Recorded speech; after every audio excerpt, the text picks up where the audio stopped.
Alors, nous avons traversé une époque quand même assez singulière ces derniers temps. Notre système de santé s'est vraiment mobilisé et je crois qu'on peut être assez fier de cette mobilisation.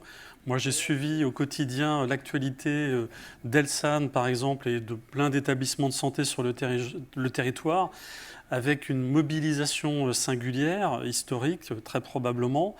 Et là, pour le coup, je suis vraiment ravi, sur cette séquence spéciale Les Trois Sphères, d'accueillir Alexandra Charnelet, qui est directrice marketing et digitale du groupe Elsan, qui a passé des journées très chargées sur cette année. Je crois que vous avez vraiment vécu cet épisode de manière plus qu'intense, avec 2 millions de patients par an. Oui. C'est pas simple, c'est pas rien de devoir gérer un contexte comme celui-ci, à la fois pour les gens qui ont eu le Covid, mais aussi pour tous les gens qui n'ont pas eu le Covid. Tout ça, ça s'est un peu interféré et ça a eu des incidences. Et je pense que c'est réellement intéressant de partager un retour d'expérience très concret, vu de l'intérieur, par l'un des plus grands groupes de cliniques françaises. C'est quelques chiffres pour situer Elsan. Elsan, c'est 120 établissements à travers le territoire français. C'est 6500 médecins, 22 000 employés. Donc c'est un leader de l'hospitalisation privée en France. Voilà, donc vous l'avez vu de très près, cette crise. Et du coup, qu'est-ce que ça a déclenché, le Covid pour Elsan dans le domaine du digital ? Alors, dans le domaine du digital, en fait, on s'est appuyé sur une enquête auprès des Français, un sondage auprès des Français, des patients, des professionnels de santé. Et on a vu une réelle évolution avec des fortes attentes en faveur de la digitalisation dans la santé, et plus particulièrement sur 3 domaines. La prévention, la simplification des démarches administratives et l'accès aux soins. Donc, à titre illustratif, concrètement, les Français, plus d'un Français sur 3 nous disent on a besoin de rappels de vaccination, on a besoin d'un rappel pour nos visites de contrôle, pour nos dépistages. Donc on voit une réelle évolution vers plus de digitalisation dans la santé. Donc on a saisi cette opportunité. Donc c'est une occasion en fait, une Ah, attente. pour nous, c'est une opportunité énorme. On a saisi cette opportunité. On a structuré un programme de digitalisation qui s'appelle Click and Care, qu'on est en train de déployer massivement dans nos établissements. Donc ça a commencé avant la crise de la Covid, parce que ces demandes-là sur les vaccinations et sur la prévention n'étaient pas directement liées à l'épidémie. On voit un réel changement. On n'avait pas ces proportions-là avant le Covid. On voit que les patients deviennent vraiment acteurs de leur santé et sont prêts à utiliser des solutions digitales. Ils les ont testées et ils les ont approuvées pendant le Covid. Donc ça, c'est une évolution assez forte parce que je me rappelle, il y a 1 an ou 1 an et demi, ce n'était pas si évident finalement, à la fois vis-à-vis des patients, mais aussi vis-à-vis des professionnels de santé. En fait, cet enjeu d'accompagnement, il était à tous les niveaux finalement dans les organisations. Oui, tout à fait. Et ce programme, en fait, il va accompagner nos patients pour faciliter l'accès aux soins de nos patients. Donc là, on est en train de déployer une solution qui s'appelle Adèle, l'assistant digital Elsan, qui existait avant, mais on booste son déploiement, qui assure un télésuivi de nos patients en ambulatoire. Pour vous donner quelques chiffres, en 4 mois, là, on a suivi plus de 100 000 patients. Ah oui, donc c'est pas un POC, c'est à l'échelle industrielle pour nous. On a des solutions aussi qui vont faciliter, donc simplifier les démarches administratives pour garder plus de temps soignant et plus de temps médical pour nos professionnels de santé. Et on a des solutions qui vont faciliter, fluidifier les parcours de soins en rapprochant les établissements de la médecine de ville. Et donc là, on met en place des solutions de messagerie sécurisée, type Pandalab ou Lifun, dans nos établissements. Donc on peut dire que cette crise, elle a accéléré un processus. Et de toute façon, on ne reviendra plus jamais en arrière. Non. Chez nous, je pense que là, on a mis une cale très importante. Oui. Ça a boosté. Est-ce que ça peut aller plus loin? Vous pensez que maintenant, vous avez une solution à peu près satisfaisante. Tout est améliorable, bien sûr, pour vos patients. Est-ce qu'il y a encore quelques imperfections? Est-ce qu'il y a des choses que vous allez encore modifier? Oui, alors c'est un travail de tous les jours. Tous les jours, on est au contact de nos patients, de nos professionnels de santé pour améliorer ces solutions. Mais on voit vraiment un changement d'attitude et de posture de ces patients et de ces professionnels de santé qui sont eux-mêmes beaucoup plus proactifs. Quand on va en clinique, on déploie notre solution Adèle. Avant, on avait des médecins peut-être plus passifs. Là, ils sont proactifs, ils viennent nous voir, ils nous posent des questions, ils nous amènent même des propositions d'amélioration. Donc on sent que ça a changé. Ça a changé quelque chose dans l'état d'esprit. Dans l'état d'esprit, exactement. Global. Y compris chez vos patients les plus âgés, parce qu'on a eu pas mal de discussions à d'autres moments sur la difficulté des personnes les plus âgées d'accéder à tout ce numérique. Si je vous donne l'âge de notre patient le plus âgé sous Adèle, il a 98 ans. Bon, c'est peut-être pas lui qui utilise la solution, mais généralement, ces patients les plus âgés sont aussi accompagnés d'un aidant qui va pouvoir les guider. Oui, on pense souvent patient âgé, mais on oublie que le patient vraiment âgé qui a du mal à utiliser ces outils, il a un aidant finalement. Donc il faut aussi s'adresser aux deux. Exactement, c'est une cible complémentaire. C'est une cible complémentaire dans ce digital. Et donc du coup, ça ouvre le champ des possibles aussi, parce que vous avez une patientèle qui est, on va dire, comme la plupart des gens qui se soignent plutôt un peu plus âgés. Donc ça, c'est une vraie préoccupation, ce niveau d'adoption et d'usage. Mais du coup, comment on fait très concrètement pour intégrer le patient dans ses réflexions? Comment vous avez fait? Cette solution, elle a été construite avec les patients. On a commencé de zéro et on est allé passer des journées en immersion dans nos cliniques avec nos patients, à les interviewer, à relever leurs besoins, leurs difficultés, et à construire la solution en réponse face à ces difficultés des patients, mais aussi des professionnels de santé. Donc en fait, vous avez un peu raisonné comme une start-up là. On a créé une start-up à l'intérieur d'Elsan pour développer nos solutions digitales. Ouais. Et alors ça permet de collecter de la donnée. On va y revenir un petit peu plus tard. Un peu plus tard, si on a de la donnée, du coup peut-être que demain on peut aussi faire des choses comme on a entendu sur d'autres moments là, de ces spéciales les 3 sphères pour faire du prédictif. Mais là pour le coup, moi j'ai envie d'interroger aussi le docteur Hubert Méchain. Sur ce sujet-là, est-ce que donc Hubert vient de la société InAdvance qu'il a créée il y a quelques années, mais je crois Hubert que vous travaillez depuis une vingtaine d'années quand même dans le monde du numérique en santé, plutôt dans le monde pharma.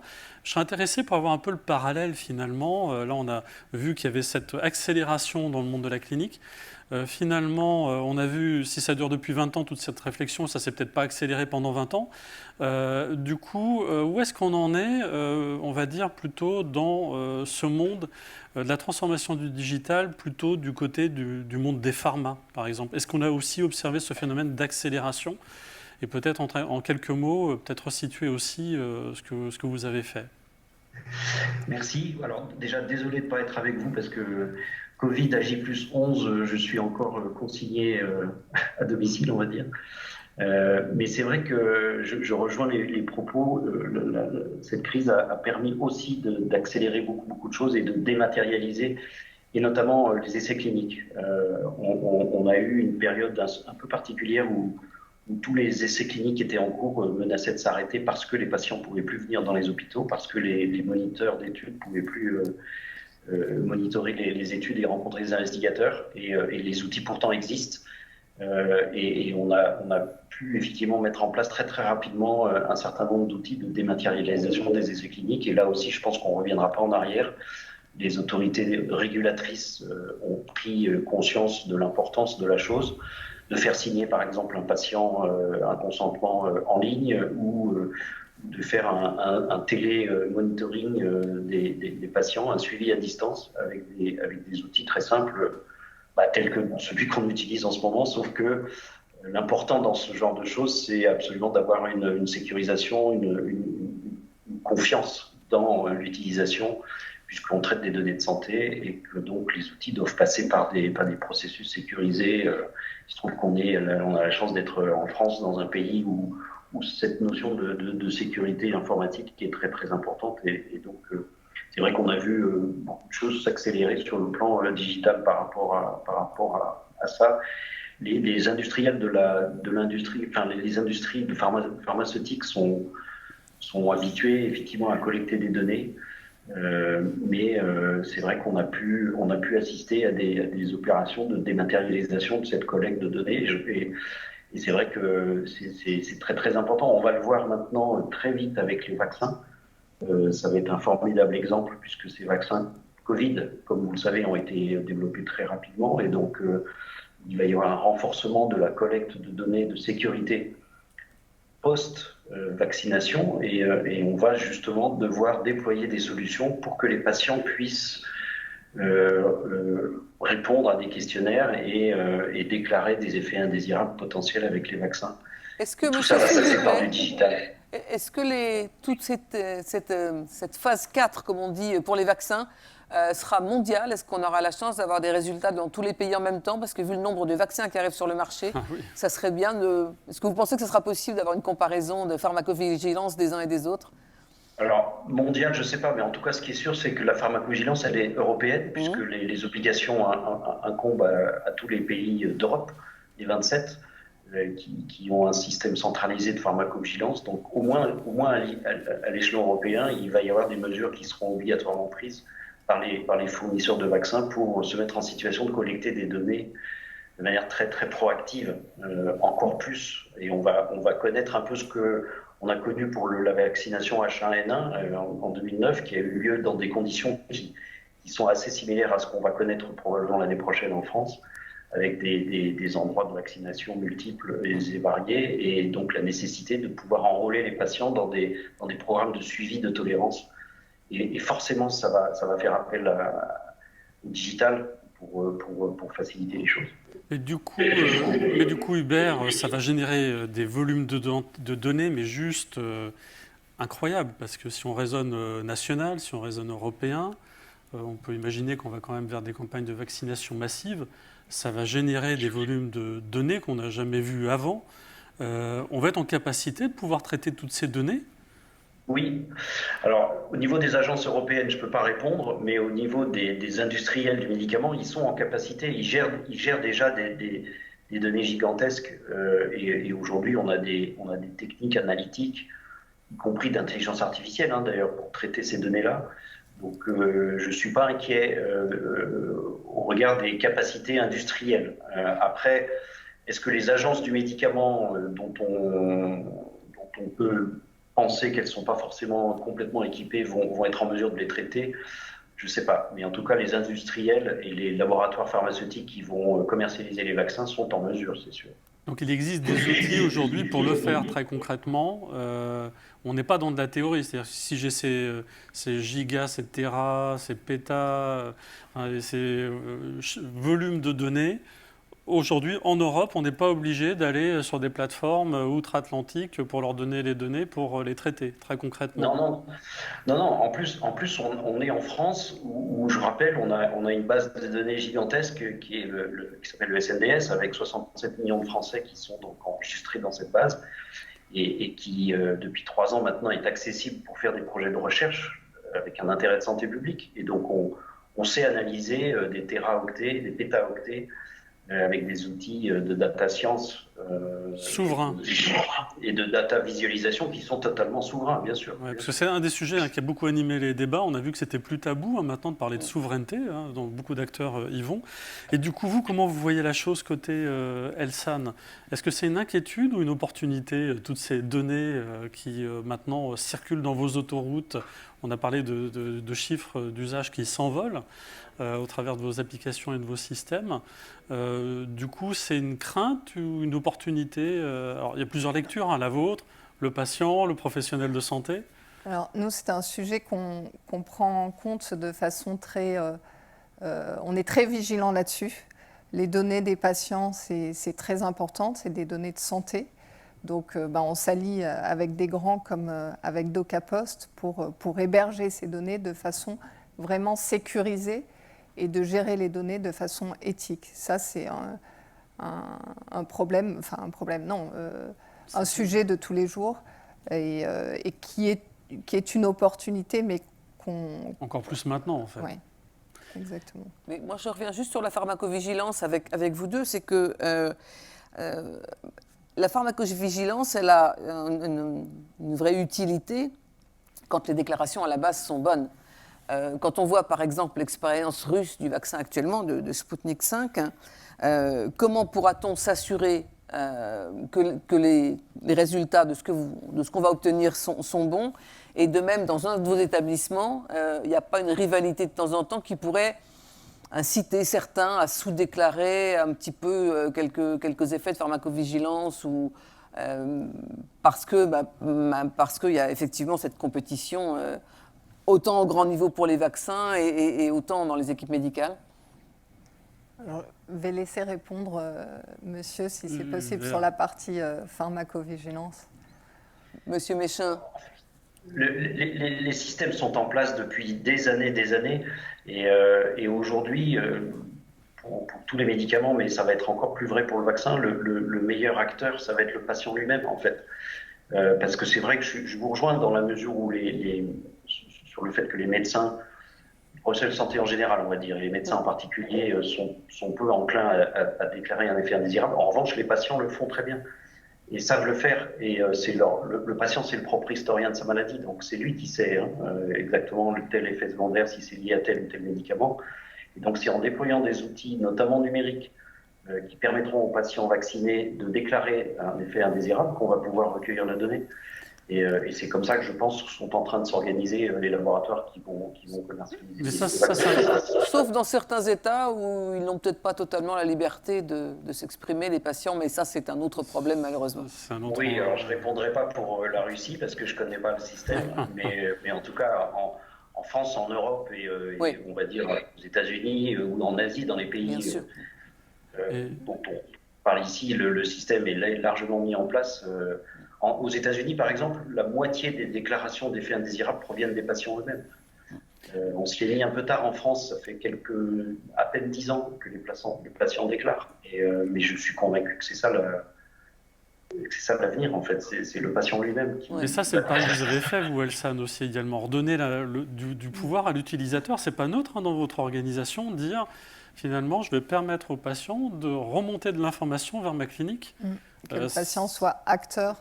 Le patient est même lanceur d'alerte, j'ai entendu déjà. C'est pas mal. Exactement. Vous l'outillez dans cette logique-là. Vous avez changé le paradigme. Est-ce que ça change au quotidien aussi votre organisation de travail, du coup? Alors, ça change au quotidien notre organisation de travail. C'est en premier lieu, peut-être avant Covid, justement, ou perçu en premier lieu comme... c'est un nouvel outil, c'est un changement d'organisation. Donc, on a plutôt des freins. Et à l'utilisation, mais très rapidement, au bout d'1 ou 2 semaines, les professionnels de santé s'aperçoivent que grâce à ces alertes, ils se concentrent sur les patients qui en ont besoin, en fait. Et finalement, ça replace de l'humain, grâce au digital, on replace de l'humain dans le parcours de soins. Parce que finalement, c'est un gros sujet. Comment est-ce que ce numérique va aussi amener... de l'adoption, donc il faut qu'il permette de replacer cet humain dans la relation. Mais j'ai aussi senti, quand on avait préparé cette table ronde, qu'il y avait une grande problématique, qui était tous les gens qui ont été atteints du Covid, ils sont rentrés facilement dans des programmes à distance, mais du coup, il y a aussi tous les gens qui ont un peu retardé leurs soins.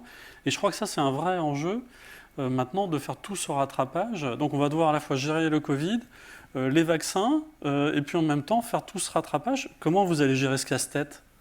Alors, les équipes gèrent déjà ce casse-tête, puisque là, c'était le cas après la vague 1. Là, en vague 2, on essaye quand même d'un peu plus, on va dire, paralléliser. Et toute l'organisation de la clinique, il y a des circuits Covid et des circuits non Covid, pour être sûr qu'il n'y ait pas de perte de chance auprès de nos patients et qu'on puisse soigner aussi ceux qui ne sont pas atteints de Covid. Et donc finalement, celui qui a du mal à se déplacer à la clinique, alors là, pour le coup, vous devez bénir tous les programmes que vous avez lancés. De téléconsultation, de télésuivi qui permettent de suivre ces patients-là. Exactement.